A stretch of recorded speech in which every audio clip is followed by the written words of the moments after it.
नमस्कार दोस्तों, पाथफाइंडर में आप सभी का स्वागत है। मॉडर्न इंडियन हिस्ट्री के लेक्चर नंबर 49 में आज आपके साथ मैं डिस्कस करूंगा कांग्रेस मिनिस्ट्रीज के बारे में। तो पिछले लेक्चर में हम 1937 तक की कहानी देख चुके हैं, किस तरह से कांग्रेस ने निर्णय लिया कि चुनाव लड़ने हैं। 1936-37 में जो चुनाव होने वाले थे, 1936 का कांग्रेस सेशन हुआ था लखनऊ में, जहां पर यह निर्णय लिया गया कि चुनाव लड़ेंगे, सरकार बनानी है नहीं ये डिसाइड करते हैं बाद में। जून 1936 में ये सेशन हुआ था। जवाहरलाल नेहरू यहाँ पर प्रेसिडेंट थे इस सेशन के, और ऑफिशियली कांग्रेस ने समाजवाद को, सोशलिज्म को अपना एक लक्ष्य घोषित कर दिया। और इस डिसीजन में सुभाष चंद्र बोस नेहरू को पूरा सपोर्ट कर रहे थे, लेकिन जो कांग्रेस पार्टी की राइट विंग है, जिसमें राजेंद्र प्रसाद, सरदार पटेल और सी राजा जी जैसे नेता शामिल थे, इन्होंने इसका विरोध किया था कि सोशलिज्म को ऑफिशियल गोल मत बनाओ। खैर, कांग्रेस ने यह डिसाइड किया कि इलेक्शंस लड़े जाएंगे और ऑफिस में, यानी कि सरकार बनाएंगे या नहीं, ऑफिस में जाएंगे या नहीं, इसका निर्णय चुनाव जीतने के बाद देखा जाएगा। तो पहले चुनाव तो जीते हम, चुनाव तो लड़ें, उसके बाद हम देखेंगे कि सरकारें बनानी है या नहीं। लेकिन 1936-37 में जो चुनाव होते हैं उसमें कांग्रेस की जीत होती है लगभग सभी प्रांतों में। और उसके बाद अगला कांग्रेस का अधिवेशन होता है फैजपुर में। तो ये हुआ था जुलाई 1937 में, जुलाई 1937 में। फैजपुर नाम का एक गांव है जो महाराष्ट्र के जलगांव जिले में आता है। ये कांग्रेस का पहला अधिवेशन था जो किसी गांव में आयोजित किया गया, और यहाँ पर यह निर्णय लिया जाता है कि कांग्रेस सरकारें बनाएगी, क्योंकि चुनाव में उसकी जीत हो चुकी थी।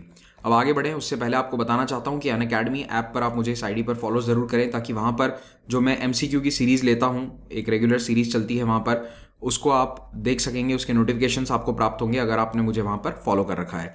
इस लेक्चर का और अन्य लेक्चर का PDF आपको टेलीग्राम चैनल्स पर मिल जाएगा। एक ब्रीफ रिवीजन कर लेते हैं कि वाइसरॉय अभी कौन है। तो देखिए, अभी तक जो मैंने आपको वाइसरॉय बताए थे, अरविंद, अगर आपको याद हो उसके कार्यकाल में क्या क्या हुआ था आपको पता होना चाहिए। अरविंद के बाद विलिंगडन, विलिंगडन के बाद लिनलिथगो। लिनलिथगो का कार्यकाल सभी वाइसरॉय में सबसे लंबा है, 1936 से 1943। 8 साल से भी ज़्यादा का समय लिनलिथगो ने यहाँ भारत में बिताया, which is one of the longest time periods of a viceroy. मैं गवर्नर जनरल की बात नहीं कर रहा हूँ, वाइसरॉय की बात कर रहा हूँ 1858 के बाद में। और ये समय काल इतना लंबा क्यों खिंच गया? क्योंकि बेसिकली वर्ल्ड वॉर 2 स्टार्ट हो गया था, तो इसका ट्रांसफ़र किया ही नहीं, जो जहाँ था उसको वहीं पर रखा गया। लिनलिथगो भारत में एक बार पहले भी आया था, 1926 में रॉयल कमीशन ऑन एग्रीकल्चर जब बनाया गया था भारत में खेती के संबंधित सुधार करने के लिए, उस कमीशन में भी लिनलिथगो शामिल था 1926 में। लिनलिथगो के कार्यकाल की कुछ इंपॉर्टेंट घटनाएं आपको बता देता हूं। भारत में पहली बार आम चुनाव होते हैं, जिसमें सभी लोगों को वोट देने का अधिकार नहीं था, लेकिन कई लोगों को अधिकार था। काफ़ी बड़े चुनाव थे ये। 1940 में जब वर्ल्ड वॉर 2 शुरू हो चुका था, उसके बाद ऑगस्ट ऑफर लाया जाता है वाइसरॉय के द्वारा, जो भारत को एक तरह से डोमिनियन स्टेटस ऑफर कर देता है। और 1940 में विंस्टन चर्चिल ब्रिटेन के प्रधानमंत्री बन जाते हैं, और चर्चिल भारत की आज़ादी के बिल्कुल खिलाफ थे। आइए अब 1937 के इलेक्शंस की चर्चा करते हैं। तो सबसे पहली बात ध्यान में रखना कि ये चुनाव प्रांतों के लिए थे, प्रोविंशियल इलेक्शंस थे, सेंट्रल असेंबली के लिए चुनाव नहीं थे। जो केंद्र में दिल्ली में असेंबली थी उसके चुनाव नहीं थे, केवल राज्यों के, प्रांतों के चुनाव थे। उस समय राज्य नहीं कहते थे, प्रांत या प्रोविंस कहते थे। चुनाव हुए थे दिसंबर 1936 से फरवरी 1937 के बीच में। और क्यों करवा जा रहे थे चुनाव? क्योंकि गवर्नमेंट ऑफ इंडिया एक्ट 1935 ने यह कहा था कि चुनाव करवाने हैं। कांग्रेस ने लखनऊ सेशन में ये डिसाइड किया कि चुनाव लड़े जाएंगे, चुनाव में लड़ेगी कांग्रेस। और उसके बाद अपना इलेक्शन कैंपेन शुरू करती है कांग्रेस, और बड़े स्तर पर कांग्रेस ने चुनाव में हिस्सा लिया। जवाहरलाल नेहरू, जो कि कांग्रेस के प्रेसिडेंट थे और टॉप लीडर थे, इन्होंने 80,000 किलोमीटर की यात्रा करी 5 महीने में, और कम से कम 1 करोड़ लोगों को संबोधित किया। तो ये एक तरह का पहला पॉपुलर इलेक्शन था भारत का, जिसमें इतने बड़े स्तर पर कैंपेनिंग करी गई, और कई कांग्रेस के नेता यहाँ पर चुनाव में मैदान में उतरे थे। तो 11 प्रांत थे जहाँ पर चुनाव हुआ। Madras, central provinces, Bihar, Orissa, united provinces, Bombay, Assam, NWFP यानी north western frontier province, Bengal और पंजाब एंड सिंध। इनमें से कांग्रेस 707 सीटें जीत जाती है। टोटल 1585 सीट्स अवेलेबल थी चुनाव के लिए, उसमें से 707 यानी कि लगभग 45-47% कुछ सीट्स ओवरऑल कांग्रेस जीत जाती है। लेकिन ज़्यादातर प्रांतों में कांग्रेस की मेजॉरिटी थी, इसीलिए ये वहाँ पर सरकार बनाने में सफल होते हैं। तो अगर आप देखेंगे, ये सारे प्रांतों का मैप है ब्रिटिश इंडिया में। तो जितने भी आपको लाइट ब्लू कलर के स्टेट्स नज़र आ रहे हैं, provinces, united provinces, Bihar and Orissa, Bengal, Assam, central provinces, Madras, Bombay और यहाँ पर NWFP, इन सभी में कांग्रेस सरकार बनाने में सफल रही। पंजाब एक ऐसा बड़ा प्रांत था जहाँ पर कांग्रेस सरकार नहीं बना पाई, यहाँ पर एक यूनियनिस्ट पार्टी थी जिसने अपनी सरकार बनाई, और सिंध में यूनाइटेड पार्टी थी, इसने सरकार बनाई, कोएलिशन गवर्नमेंट्स यहाँ पर बनी थी। तो कांग्रेस की मिनिस्ट्रीज यानी कि कांग्रेस की सरकारें देश के ज़्यादातर प्रांतों में आ जाती हैं। तो इस चुनाव की एक बहुत अच्छी बात यह थी कि इससे आम जनता को पता चला कि चुनाव कैसे होता है। सभी आम जनता को नहीं, मैं फिर से रिपीट कर देता हूँ, इलेक्टोरेट लिमिटेड था, जो वोट दे सकते थे उन लोगों के पास प्रॉपर्टी होनी चाहिए, केवल उन्हें वोट देने का अधिकार था।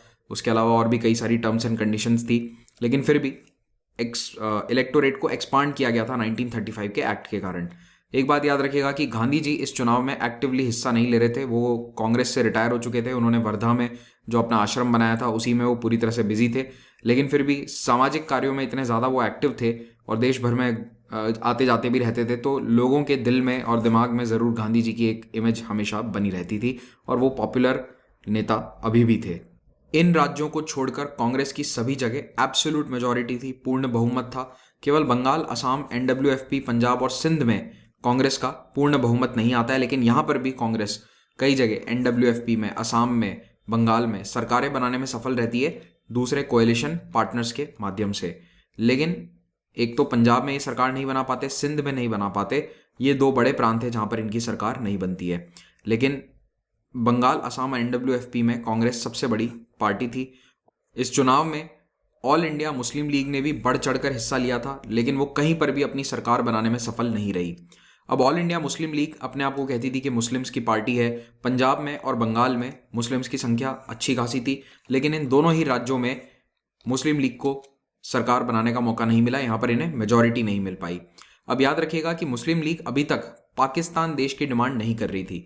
केवल कुछ लोग थे, चंद ऐसे लोग थे जो डिमांड कर रहे थे कि पाकिस्तान बनना चाहिए या स्वायत्तता दी जानी चाहिए मुस्लिम मेजॉरिटी प्रांतों को, जैसे कि पंजाब, सिंध, इनको ऑटोनॉमी दे दी जाए, ज़्यादा स्वायत्तता इन्हें मिले। इस तरह की सुगबुगाहट शुरू हो गई थी। लेकिन कुछ लोग जैसे कि चौधरी रहमत अली, वो डिमांड कर रहे थे कि पाकिस्तान एक अलग देश बन जाए। अभी उसकी बात करेंगे हम आगे चलकर, वो भी पूरा आएगा डिमांड फॉर पाकिस्तान।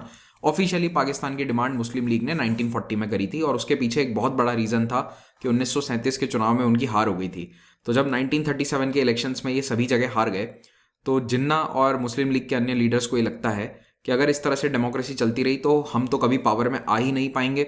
यहाँ पर ओवरऑल अगर बंगाल में देखा जाए तो हिंदूज थोड़े से मेजॉरिटी में है, स्लाइट मेजॉरिटी है हिंदूज की, तो यही सरकार बनाएंगे। पंजाब के अंदर भी हम सरकार नहीं बना पाएंगे, तो ऐसे में मुस्लिम्स को कभी स्वायत्तता यहाँ पर नहीं मिलने वाली है। सो 1937 के इलेक्शन का जो रिजल्ट है वो एक बहुत बड़ा कारण था कि मुस्लिम लीग पाकिस्तान के आइडिया की तरफ वार्म अप हो जाती है और ज़्यादा उसकी तरफ अट्रैक्ट हो जाती है।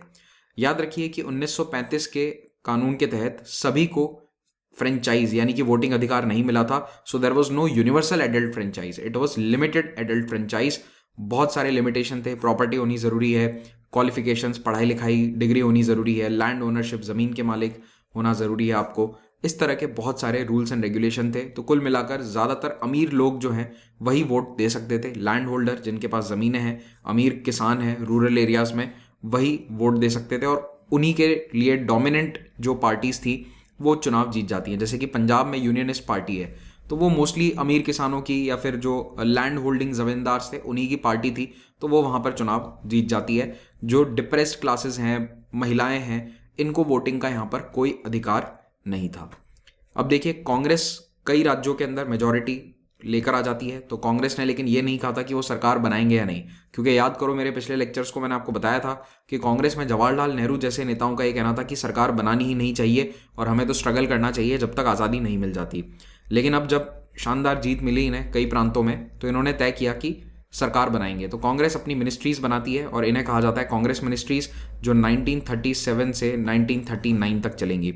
तो 1937 में अपॉइंट होती हैं, लगभग 2.5 साल इनका कार्यकाल चला था। 1939 के अंत में जब वर्ल्ड वॉर 2 शुरू हो जाता है और अंग्रेज सरकार भारत के नेताओं को बिना पूछे, भारत की मिनिस्ट्रीज़ को बिना पूछे, प्रांतों को बिना पूछे वर्ल्ड वॉर 2 में भारत को शामिल कर लेती हैं, तब ये सरकारें इस्तीफा दे देंगी। तो लगभग 28 महीने का ये शासन था कांग्रेस का कई प्रांतों में, और ये पहली बार ऐसा हो रहा है कि कांग्रेस पार्टी अब सत्ता के अंदर है। तो शुरुआत में इनका सरकार के साथ कुछ स्ट्रगल था, लेकिन फाइनली कांग्रेस वर्किंग कमेटी ने ये कहा कि हाँ, हम सरकारें बना देंगे, और 8 प्रांतों में इनकी सरकार बन जाती है। तो Madras, Bombay, central provinces, Orissa, Bihar, United provinces, NWFP और असम, इन सभी में इनकी सरकार बनती है, जो मैप में आपको मैं ऑलरेडी दिखाई चुका हूँ। केंद्रीय स्तर पर एक सेंट्रल कंट्रोल बोर्ड बनाया गया जिसका नाम था पार्लियामेंट्री सब कमेटी। इसका काम ये था कि जितनी भी ये प्रोविंशियल सरकारें हैं इनको गाइड किया जाएगा। तो अब कांग्रेस इतना बड़ा संगठन बन चुका है कि उसमें केंद्रीय स्तर पर एक अलग पार्लियामेंट्री सब कमेटी बनाई गई, और इसमें सरदार पटेल, यहाँ पर आप देख सकते हैं इस फोटो में ये रहे सरदार पटेल, राजेंद्र प्रसाद जो इस फोटो में नहीं है, ये रहे मौलाना अबुल कलाम आज़ाद, ये रहे गांधी जी, ये है अब्दुल गफार खान और ये है नेहरू। तो ये एक फोटो है 1939 के आसपास की ही फोटो है। तो यहाँ पर जो केंद्रीय स्तर पर बड़े नेता हैं जैसे सरदार पटेल, राजेंद्र प्रसाद और मौलाना अबुल कलाम आज़ाद, ये इस कमेटी को लीड कर रहे थे, ये इस कमेटी में शामिल थे। ये प्रांतीय सरकारों में मुख्यमंत्री नहीं बने थे। तो कांग्रेस की सरकारों पर बहुत सारे लिमिटेशन थे। 1935 का कानून ऐसा नहीं है कि सारा पावर भारतीय राज्यों के सरकारों को दे देता है, लेकिन उसके बावजूद इन्होंने बहुत सारे रिफॉर्म्स किए। कई सारे फाइनेंशियल कॉन्स्ट्रेंट्स होने के बावजूद इन्होंने इतने बदलाव किए जिसके कारण आज भी हम इसको यहाँ पर पढ़ रहे हैं। तो पहला एग्जाम्पल इन्होंने अपने आप के लिए सेट किया कि कांग्रेस के जो मंत्री हैं वो सादा जीवन उच्च विचार रखेंगे, और इन्होंने अपनी सैलरी काफ़ी कम ली। जो सरकार के द्वारा सैलरी तय करी गई थी 2,000 रुपये महीना, वो ना लेकर इन्होंने 1/4 सैलरी 500 रुपये महीने की सैलरी ली। उसके बाद नागरिकों की जो अधिकार हैं, सिविल लिबर्टीज़ हैं, उनको सम्मान करने का इन्होंने निर्णय लिया। तो कांग्रेस की सरकार ने कई इमरजेंसी पावर्स को इस्तेमाल करने से मना कर दिया। तो जो 1935 का कानून इन प्रांतीय सरकारों को पावर देता था, पब्लिक सेफ्टी एक्ट जैसे कानून है जो बहुत पावरफुल होते हैं, उसमें आप किसी को भी जेल में डाल सकते हो शक के बिना पे, इस तरह के कानून उन्होंने इस्तेमाल करने से मना कर दिया। अखबारों पे, बुक्स पर जो बैन लगाया जाता था उसको हटा दिया गया। हिंदुस्तान सेवा दल और यूथ लीग जैसे कई संगठन जिन पर बैन लगा दिया गया था सिविल डिसोबीडियंस मूवमेंट के दौरान, वो बैन हटा दिए गए। लेकिन कम्युनिस्ट पार्टी पर बैन बरकरार रहा, क्योंकि ये बैन केंद्रीय सरकार ने लगाया था, प्रांतीय सरकारों ने नहीं लगाया था। तो जहां जहां प्रांतीय सरकारों के ये वाले बैन थे वो हटा दिए गए, लेकिन केंद्र में अभी कांग्रेस पावर में नहीं है, तो वहां पर कम्युनिस्ट पार्टी पर ऑल इंडिया जो बैन लगा हुआ था वो कंटिन्यू रहता है। केंद्र में याद रखना कांग्रेस ऑपोजिशन में थी इस समय 1937 में। प्रेस पर जितने भी रिस्ट्रिक्शंस थे वो हटा दिए गए। सिक्योरिटी इनसे ली जाती थी न्यूज़पेपर से, वो इन्हें रिफंड कर दी गई। सिक्योरिटी अमाउंट बहुत बड़ा होता था, और प्रोसिक्यूशन यानी उनके खिलाफ चल रहे मुकदमों को विड्रॉ कर लिया गया, हटा दिया गया। जो भी हथियार लोगों से जब्त किए गए थे, आम भारतीय इंसान लोगों से, वो उन्हें फिर से लौटा दिए गए। कांग्रेस की इन सरकारों ने अपने अपने प्रांत में पुलिस की शक्तियों को कम करा ताकि तानाशाही रवैया ना रहे, किसी को कभी भी अरेस्ट कर लिया जाता था, उस तरह का काम ना हो। जो ब्रिटिश हुकूमत के खिलाफ पब्लिकली भाषण देता था उस पर पहले देशद्रोह का मुकदमा चलाया जाता था सीधा, ये इन्होंने बंद कर दिया। कई पॉलिटिकल वर्कर्स के पीछे CID के एजेंट्स लगे रहते थे, उनकी जासूसी करते थे, ये जासूसी बंद करवा दी गई पॉलिटिकल वर्कर्स की।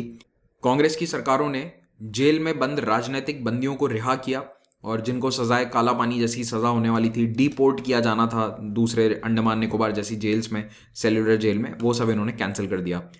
काकोरी कांड और अन्य कॉन्स्पिरेसी केसेस में बंद कई रेवोल्यूशनरीज को, क्रांतिकारियों को रिहा किया गया। हालांकि कांग्रेस और क्रांतिकारियों के तरीके समान नहीं थे, दोनों की बनती नहीं थी, फिर भी इन्हें यहाँ पर रिहा कर दिया जाता है। लेकिन उत्तर प्रदेश, यूनाइटेड प्रोविंसेस और बिहार प्रोविंस में कई क्रांतिकारियों को जेल से रिहा नहीं किया गया, ये जेल में ही बंद थे।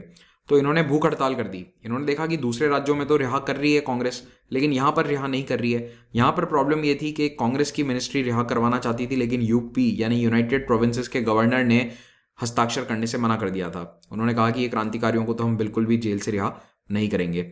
इसके बाद इन क्रांतिकारियों ने भूख हड़ताल करी, और अल्टीमेटली भूख हड़ताल के बाद 15 कैदियों को यूपी में और 23 कैदियों को बिहार में रिहा किया गया। अब ये जो कांग्रेस मिनिस्ट्रीज हैं, इन्होंने कोशिश करी कि आर्थिक सहायता आम जनता को, आम किसान को दी जाए, फैक्ट्री वर्कर्स को दी जाए। कई सारे लैंड रिफॉर्म लाने की इन्होंने कोशिश करी, और ज़मीनों से संबंधित जो भी रिफॉर्म्स थे वो मैं अभी आपको ब्रीफली बता दूंगा। टेनेंसी रिफॉर्म एक्ट लाया गया। टेनेंसी का क्या मतलब है? टेनेंट यानी कि किराएदार, जो किसान खेती कर रहा है एक्चुअली में जमींदार की बजाय, उसको टेनेंट कहा जाता है। तो tenancy reform acts Bihar, UP, Odisha, Madras और असम में लाए गए। 1937-38 में बिहार में नया टेनेंसी कानून पास किया जाता है। इसमें यह कहा गया कि 1911 के बाद से जो भी रेंट या किराया बढ़ाया गया है वो वापस ले लिया जाए। तो ऐसे में 25% तक किराए में कमी हो गई।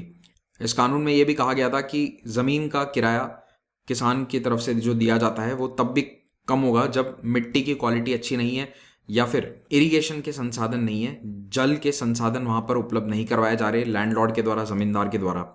Occupancy rights to be granted to under raiyats if they had cultivated the land for 12 years. तो जो भी किसान यानी कि रैयत खेती कर रहा है 12 साल से ज़्यादा, तो उसके पास ये अधिकार होगा कि वो अपना खेत अपने बेटे के नाम ट्रांसफ़र कर सके। यानी कि नाम का मतलब ये है कि वो वहाँ पर काम कर सकेगा, ये अधिकार होना चाहिए। ऐसा नहीं है कि किसान को या रैयत को या उसके बेटे को वहाँ से कभी भी निकाला जा सकता है। ज़मींदार यानी कि लैंड होल्डर का जो हिस्सा है वो 9/20 से ज़्यादा नहीं हो सकता, यानी कि 48% से ज़्यादा नहीं हो सकता है। ये भी कानून लाया गया। और लैंडलॉर्ड्स किसी भी प्रकार के इलीगल ड्यूज़ को, इलीगल टैक्स को किसानों से नहीं वसूल सकते।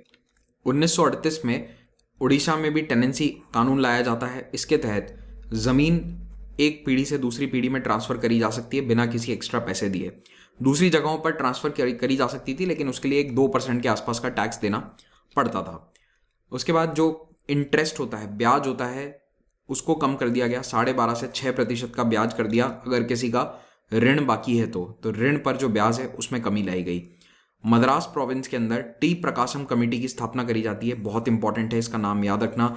टी प्रकाशम कमेटी को ये जांच करने के लिए बनाया गया था कि सेटलमेंट जो है, परमानेंट सेटलमेंट ज़मींदारी सिस्टम जो है किस तरह से काम कर रहे हैं और इसमें क्या रिफॉर्म लाया जा सकता है अभी।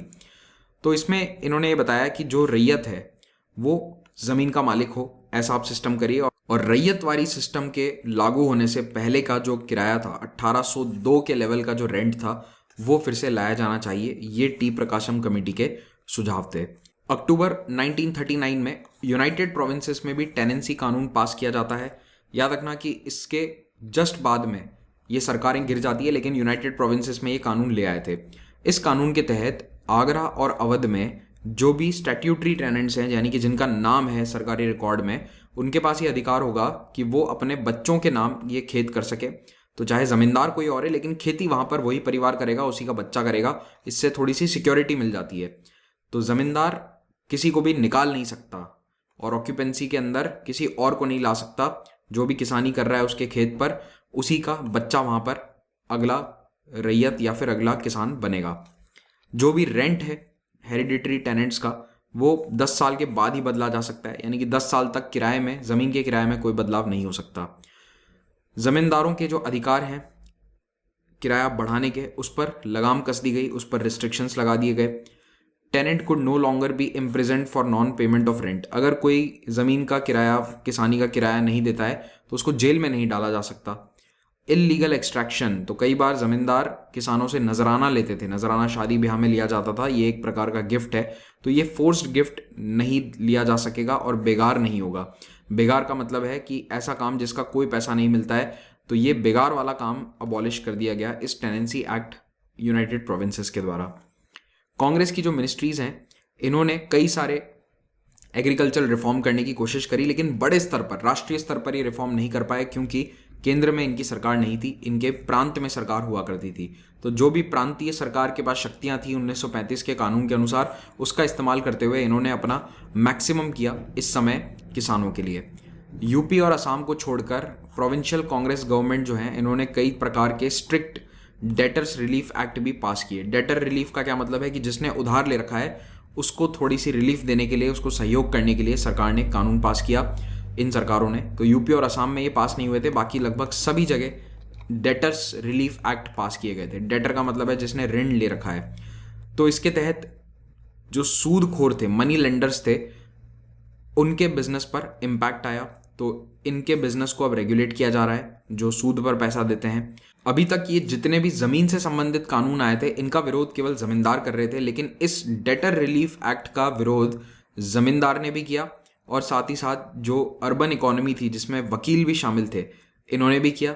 अब ज़मीन से संबंधित जो भी कानून लाए गए थे, किसानी से संबंधित कानून लाए गए थे, उनका विरोध केवल ज़मींदार कर रहे थे क्योंकि उनकी शक्तियाँ कम हो रही थी। लेकिन ये वाला जो कानून लाया गया था, डेटर्स रिलीफ एक्ट, इसका तो विरोध कई बिजनेस लोगों ने किया, खास करके जो पैसा उधार पर देते हैं, मनी लेंडर्स, उन्होंने इसका काफ़ी विरोध किया। तो मनी लेंडर और वकील भी इसके खिलाफ थे। वकील क्यों इसके खिलाफ थे? क्योंकि जब भी कोई डेट का केस होता है, वो अदालत में पहुंचता है, तो उसमें वकीलों की बहुत अच्छी इनकम होती थी, तो इसीलिए वो भी नहीं चाहते थे कि इसको तुरंत ही सॉल्व कर दिया जाए। तो अगर इन जनरल हम बात करें तो प्रोविंशियल कांग्रेस गवर्नमेंट्स जो हैं, इन्होंने प्रो लेबर स्टांस रखा, यानी कि मजदूरों के फेवर में इन्होंने निर्णय लिए। तो सोशलिज्म की राह पर ये सरकार चल रही थी, ये सरकारें चल रही थी। Advanced workers interest plus promoted industrialisation, ये भी देखा गया कि इंडस्ट्रियलाइजेशन काफ़ी बढ़ गया है।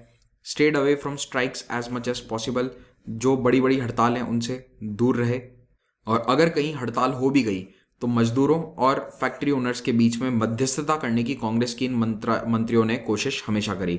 तो कांग्रेस मिनिस्ट्रीज की ये कुछ खास पहचान उस समय बन गई थी। बॉम्बे में जो मिनिस्ट्री थी, यानी कि आज का जो महाराष्ट्र गुजरात का पूरा पोर्शन है, दैट वाज बॉम्बे प्रेसिडेंसी। तो बॉम्बे में जो मंत्री थे, उन्होंने टेक्सटाइल इंक्वायरी कमेटी की घोषणा करी। टेक्सटाइल इंक्वायरी कमेटी का क्या मतलब है कि यहाँ पर जो कपड़ा उद्योग से संबंधित लोग हैं, उनके क्या हालात हैं, उस पर टिप्पणी करो। तो इस कमेटी ने ये टिप्पणी करी कि तनख्वाह बढ़ाने की आवश्यकता है, और सारे वर्कर्स की तनख्वाह बढ़ जाएगी तो 1 करोड़ रुपए एक्स्ट्रा इन्फ्यूज हो जाएंगे। तो ये रिकमेंडेशन मान लिए गए। हालांकि इसका विरोध किया मिल मालिकों ने, लेकिन फिर भी एक बढ़ी हुई फिक्स एनुअल इनकम ये जो फैक्ट्री वर्कर्स हैं, इसके लिए ये सुनिश्चित हो जाते हैं। नवंबर 1938 में इंडस्ट्रियल डिस्प्यूट्स एक्ट को पास किया गया था। इसमें class collaboration not class conflict, ये शब्द कहा गया था कि कोलैबोरेट करो एक दूसरे के साथ, क्लास कॉन्फ्लिक्ट नहीं होना चाहिए। Emphasis is on conciliation, arbitration and negotiation. मई 1938 में उत्तर प्रदेश में एक बहुत बड़ी लेबर स्ट्राइक होती है। कुछ इसी प्रकार की एक हड़ताल 1938 में बिहार में भी हुई थी। दोनों ही जगह लेबर इंक्वायरी कमेटी बिठाई गई, जिसकी अध्यक्षता करी राजेंद्र प्रसाद ने।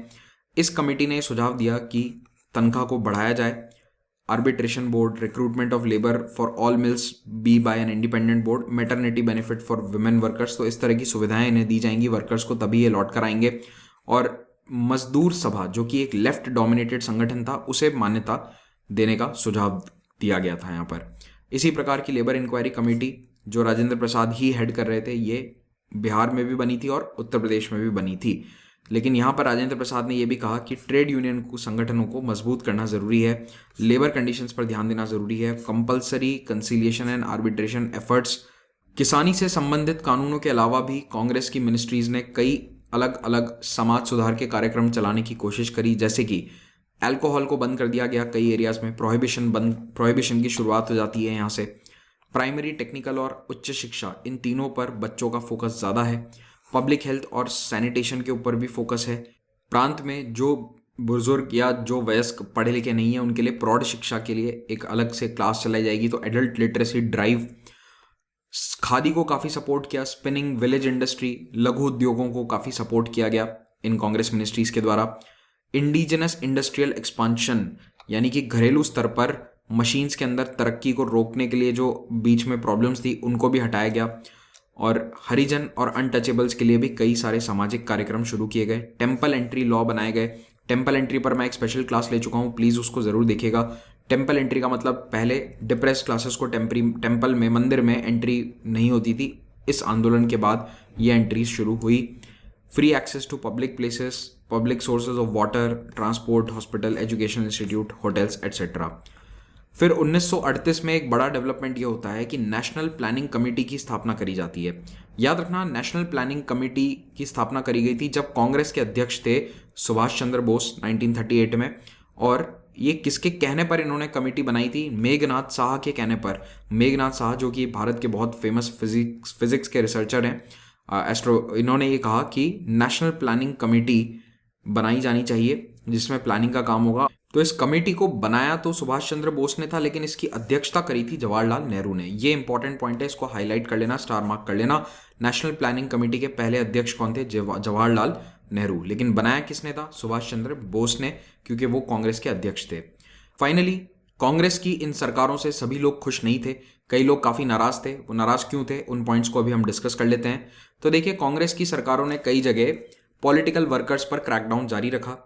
जैसे कि 1937 में सोशलिस्ट लीडर यूसुफ मेहरली, इन पर मुकदमा दायर किया गया मद्रास गवर्नमेंट के द्वारा कि इन्होंने भड़काऊ भाषण दिया है। तो कांग्रेस पहले ये कहती थी कि जो भी कॉलोनियल रूल के खिलाफ कुछ कहता है तो उसके लिए उसको जेल में नहीं डालना चाहिए, लेकिन यहाँ पर डाला गया। फिर अक्टूबर 1937 में मद्रास की जो सरकार है उसने Congress social leader SS Batliwala के खिलाफ भी केस किया। अगेन यहाँ पर इन्होंने सिडिशियस स्पीच दी थी, यानी कि देश विरोधी भाषण दिया था। अब देश विरोधी का मतलब ये नहीं कि भारत विरोधी, इन्होंने अंग्रेजों विरोधी दिया था भाषण, लेकिन फिर भी इन्हें अरेस्ट कर लिया गया और 6 महीने जेल में रखा गया। तो जो लेफ्टिस्ट थे कांग्रेस पार्टी के अंदर, जैसे कि जवाहरलाल नेहरू, सुभाष चंद्र बोस, इनकी और राजा जी की काफ़ी तल्ख यहाँ पर बहस हो जाती है। राजा जी प्रेमियर थे मद्रास के, यानी कि एक तरह से चीफ मिनिस्टर थे इस चुनाव के बाद मद्रास प्रांत के, और राजा जी के निर्देशन के अंदर या इनकी सरकार के कारण ही ये दोनों घटनाएं हुई थी। ये दोनों नेता लेफ्ट विंग से संबंधित थे, तो लेफ्ट के नेताओं ने राजा जी को ये कहा कि आप इस तरह से क्रैकडाउन मत करो, लेकिन ये क्रैकडाउन जारी रहा। राइट विंग कांग्रेस के जो मंत्री हैं उन्होंने लेफ्टिस्ट के खिलाफ काफ़ी मजबूत एक स्टांस बना रखा था, उनकी जासूसी कंटिन्यू करी गई। तो जैसे KM मुंशी जो होम मिनिस्टर थे बॉम्बे के, उन्होंने CID का इस्तेमाल किया कम्युनिस्ट या लेफ्ट विंग कांग्रेसमैन के ऊपर जासूसी करने के लिए। मद्रास गवर्नमेंट ने इस पुलिस को इस्तेमाल किया है शैडो रेडिकल कांग्रेसमैन की तरह। मद्रास की सरकार ने कई सारे कांग्रेस पार्टी के ही नेताओं पर भी जासूसी करवाई, इसके लिए भी इन्होंने पुलिस का इस्तेमाल किया था। तो ये हमने मिनिस्ट्रीज़ की चर्चा कर ली। अब अगले लेक्चर में हम वर्ल्ड वॉर 2 कैसे आता है और उसके पहले 1938-39 वाले सेशन सुभाष चंद्र बोस कैसे कांग्रेस से अलग हो जाते हैं, इसकी कहानी को जानेंगे। तो आज इस लेक्चर नंबर 49 को यहीं समाप्त करेंगे। लेकिन अगर आप एक UPSC एस्पिरेंट हैं तो अगले कुछ मिनट को ध्यान से सुनिए। देखिए, भारत के बेस्ट टीचर्स यहाँ पर सभी सब्जेक्ट, चाहे हिस्ट्री, पॉलिटी, ज्योग्राफी हो, इनको लाइव पढ़ाते हैं। तो अनअकैडमी प्लेटफॉर्म पर ये वो टीचर्स हैं जिनके लिए आप पहले कभी दिल्ली जाने का सपना सोचते थे, वो सब आप ऑनलाइन पढ़ा रहे हैं। तो यहाँ पर प्लस और आइकॉनिक 2 प्रकार के सब्सक्रिप्शंस हैं, दोनों में से कोई भी एक को आप अवेल कर सकते हैं। जो भी सब्सक्रिप्शन आप लें उस पर आपको 10% डिस्काउंट मिलेगा अगर आप महिपाल कोड का इस्तेमाल करते हैं। तो ऑप्शनल के कोर्सेज भी यहाँ अवेलेबल हैं। ये सभी कोर्स EMI पर भी आपको मिल जाएंगे। EMI पर कैसे लेना है, इस वीडियो के नीचे डिस्क्रिप्शन में जो पहला लिंक है वो EMI का लिंक है। फिल दैट गूगल फॉर्म और हमारी टीम आपको पूरा प्रोसेस गाइड कर देगी। प्लस सब्सक्रिप्शन लेने के बाद आप मेरे NCERT पॉलिटी कोर्स को ज्वाइन कर सकते हैं, जो इस वक्त ऑन गोइंग है। दिन में 3 बजे से 5 बजे तक इसकी क्लास रहती है। और अगर आप ऑफर्स की बात करें तो अभी बहुत ही बेहतरीन ऑफर्स चल रहे हैं फॉर 9 मंथ्स 3 मंथ्स। इसके लिए ऑप्शनल और GS दोनों का कोर्स आपको 45,000 28,000 रुपीज़ का कॉस्ट करेगा। लेकिन सबसे बेस्ट ये है कि आप 1 साल का कोर्स लें, ये आपको 57,000 रुपीज़ कॉस्ट करेगा। लेकिन इसमें GS और ऑप्शनल दोनों की कोचिंग आपको एक साथ मिल जाएगी, दोनों की क्लासेस आपको एक साथ मिल जाएंगी। प्लस टेस्ट सीरीज जैसा सपोर्ट है, रेगुलर टेस्ट हैं, एंड उसके अलावा नोट्स यहाँ पर फ्री मिलते हैं। अगर आप 1 ईयर सब्सक्रिप्शन लेते हैं तो आपको पूरा नोट्स का जो सेट है वो फ्री में मिल जाएगा। हमारी कुछ फ्री प्रीलिम्स टेस्ट सीरीज चलती हैं, उनको भी आप ज़रूर अवेल कीजिए, उनको भी ज़रूर देखिए। हर वेडनेसडे को नए बैचेस बनते हैं, इन बैचेस को आप ज्वाइन कर सकते हैं if you are a plus subscriber. Mission AIR 1 batch जो मेंस आंसर राइटिंग के लिए है, ये भी शुरू हो चुका है। Thank you very much for watching this. Have a great day.